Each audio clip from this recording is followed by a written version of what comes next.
France Info.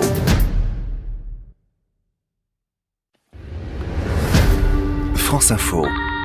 François Hollande était tout à l'heure à bord du porte-avions Charles de Gaulle. On l'a entendu dans le 17-20. Ce porte-avions, c'est la base des frappes françaises contre Daesh en Syrie et en Irak. Bonsoir Gérald Roux. Bonsoir Racine, bonsoir à tous. Les porte-avions, c'est comment ailleurs? Qui en possède dans le monde? Il n'y a que 6 pays qui possèdent ces bâtiments. États-Unis, Russie, Chine, Inde, Brésil et donc la France. On parle ici de porte-avions au sens où ce sont des vaisseaux qui accueillent plusieurs dizaines d'avions, qui ont des hangars, des ateliers et qui ont un rayon d'action important. Et pourquoi aussi peu de pays possèdent des porte-avions? Car ça coûte les yeux de la tête. Oui. Le porte-avions Charles de Gaulle, c'est près de 4 milliards d'euros de coûts de construction. Et là, il faut le réviser. On sait déjà que ça va coûter 1,3 milliard d'euros. C'est pas de la petite révision. C'est vrai, ça explique donc que la première puissance mondiale en possède le plus. Oui, les États-Unis possèdent 10 porte-avions alors que la France en a qu'un seul. Tous ces porte-avions américains sont les porte-avions à propulsion nucléaire, comme le Charles de Gaulle. Le plus ancien a été mis en service en 1975. Il s'agit du USS Nimitz. Et le nouveau porte-avions américain va normalement battre des records. Oui, le porte-avions Gerald Ford sera le plus gros et le plus cher de l'histoire, 13 milliards de dollars.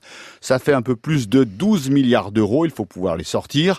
Il pèsera 100 000 tonnes, c'est 2 fois plus que le Charles de Gaulle. Il y aura 4 400 personnes à bord et 75 aéronefs. Et il portera votre nom, Gérald. Exactement. Dites donc, les autres porte-avions dans le monde. La Russie, avec le porte-avions nucléaire Amiral Kuznetsov, qui date de l'époque soviétique. On en parle en ce moment de ce bateau, car ce porte-avions se trouve en Méditerranée, au large de la Syrie, où il mène des attaques, notamment contre la ville d'Alep. Et il y a un autre porte-avions de fabrication russe qui est en Chine. Oui, il s'appelle le Liaoning. C'est une occasion, en fait, parce qu'au départ, il a été construit en URSS. C'était le frère jumeau de l'amiral Kuznetsov. Il a d'abord été vendu par la Russie à une société de Macao qui voulait en faire un casino flottant.